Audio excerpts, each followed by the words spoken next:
to my YouTube channel. It's me, Mariah, aka Rye Baby. How you doing? Okay, now, as you can tell by the title of this video, we're going to be talking about living outside of your comfort zone, and I'm just going to be giving you tips on how to successfully do this.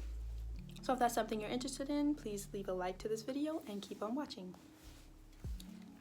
Also, I just want to tell you guys, if you hear any noise in the background, please ignore it. I'm on internship and I'm in a host family, which means I'm just living with a random family who was nice enough to let me stay here, and they have kids and they're playing and they're doing their family thing, so I'm not gonna ask them to be quiet. But now that I got that out of the way, let's get into the video. So I think I am not qualified, but I think I'm capable of talking about this topic because it's something that I've had to do a lot recently, like throughout my years in throughout my years in college. This is something that I've had to do more and more. So I think I have a few tips that can help you guys get through living outside of your comfort zone, because it's something I think that you cannot avoid, and it's something that can be very beneficial to you. I have a little notebook here, so if I look down, that's what I'm looking at. So, many people think that living outside of your comfort zone is something that is impossible to do, just because when you try, it's so difficult in the beginning that you just feel like you just can't do it. And you like being comfortable, so why would you want to be uncomfortable? But I'm here to tell you that it's not impossible. It's something that can be done, and it's something that you should take into consideration, that maybe you should try it one day, because living outside of your comfort zone can provide you with a lot of benefits. Like, for example, for me, I'm trying to become a sign language interpreter. That's what I'm in school for, and my comfort level is, being by myself. I'm a really introverted person. I love just being in my room quietly, watching a movie, reading a book, drawing, doing whatever I want to do just by myself in my room. But in order for me to be a professional, in order for me to be into another realm, like for interpreters, you have to become the person that you're interpreting for. So in order to do that, you really have to step outside of yourself and take on a lot more. So I have to practice being uncomfortable, which is being out of my comfort zone, so that way I can be a good professional, just be good at my job. So please excuse me, I am bad at words today, but you get the idea. So that's something that I've been working on throughout my years in college, just practicing that, being able to present myself in a stronger presence, because I can be very shy and very just like in the back by myself. So that's something I'm trying to work on. And okay, number 2, it's sometimes necessary. Like I said, for me, I'm going into a profession where I have to be open, I have to be able to connect with people, and I have to be basically all things that I'm not typically. So like extroverted people may find it easier to do this because they like connection, they get their energy from socializing and talking with a lot of people. And for me, I get my energy from relaxing, unwinding, being by myself, just having calm peace moments.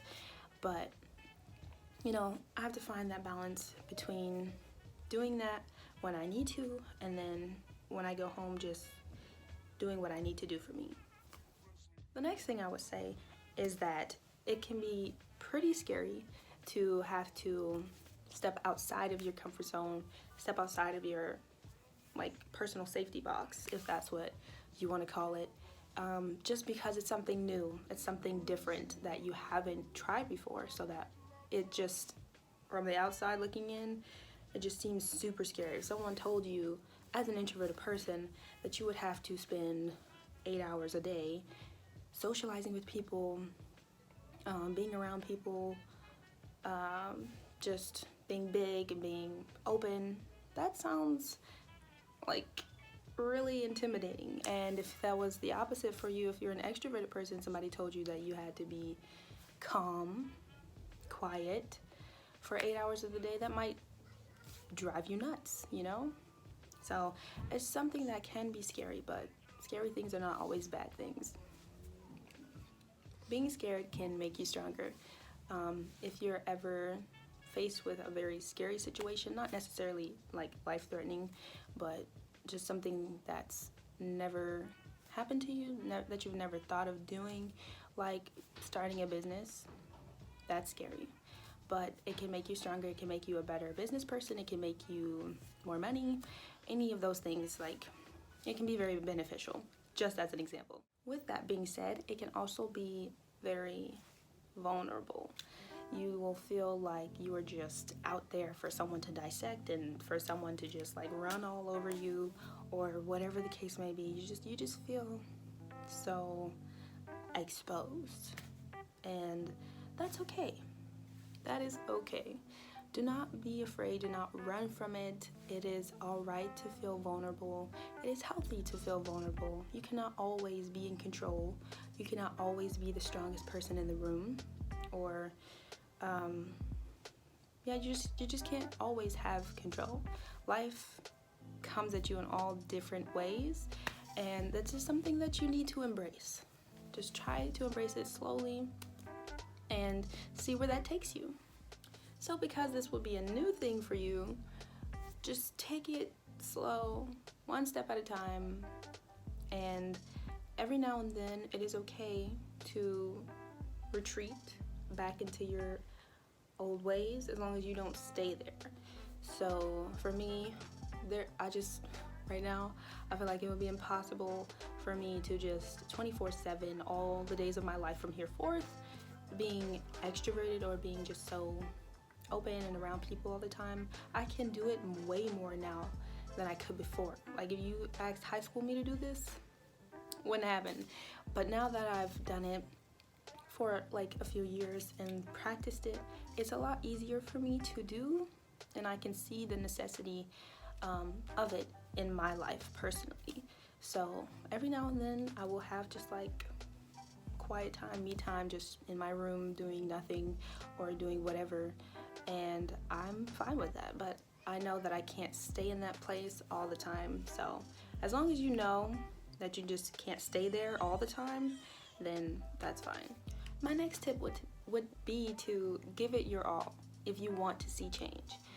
This means like you want to start, stepping outside of your comfort zone, or living outside of your comfort zone, or you need to, but you're just unwilling to put all of the effort in that you need to, and that's not going to help you. You're going to feel like, well, this isn't working, why am I doing this? This is pointless. In all actuality, you're not really trying your best to do what you need to do. Like, you're unwilling to meet new people, you're unwilling to start up a conversation, or you're unwilling to sit in silence if you're someone who usually is very open and around people a lot. It's something that you have to really try to do if you want to see any type of change. So just give it everything you have, even though it can be exhausting, and it can be like a little bit at a time. With that being said, don't push yourself too far too fast. This is about knowing you, knowing your limits, and what you can handle all at once. Like, don't try to, overdo it just because you want to impress people, or you want to, get a promotion, or you want to do whatever the reason that you're trying to live outside of your comfort zone is. Don't push yourself too far too fast, because that will make you quit early, or that can have other negative consequences that you just want to avoid.